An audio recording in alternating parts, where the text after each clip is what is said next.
Alde batetik dekoguz gaitasun teknikoak, jakin behar dauriez gazteak, jakin beharko daurie piezak mekanizatzen, planoak irakurtzen, ikasi beharko dauri zein dan prozedura piezak egiteko orduan, zeintzutik izan jarraitu beharreko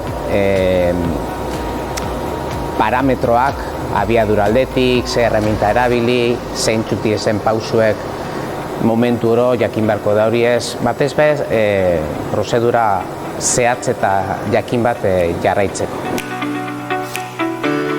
Tasi metodoak positibo, nitxako gehien bat positiboa da, zehaitu zeiten duzu talde lanean lan, eta gero enpresan normalean askotan lankideak azauz, taldekideak az, eta orduen itnotxue preparagondo, gero enpresa batera joateko da ingurukoak az hori relazioa aukiteko.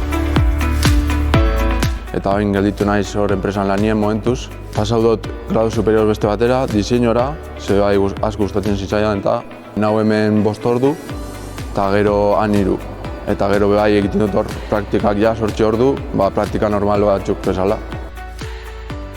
Egiten dugu batez be erretoka joaten da kursoa.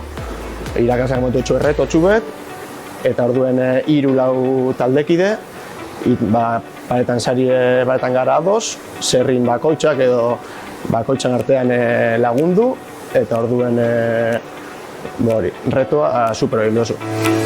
Taller mekanikoak, makina konbentzionalekaz, purbetaneti dago, tornuek, fresadorak, zulatzeko makinak, PNC makinak, ja mekanizaketa ordenador bidez preparatzen dira, eta kampus zulei barregaz ja dekoguz makinak ja potentzial asko handiagoa dekienak. Dekoguz 5 ardatzetako makinak, plegadorak, ebaketak egiteko oxikortea, ja beste maila baten, pieza kalitate asko sobea egiteko aukerarik izan makina.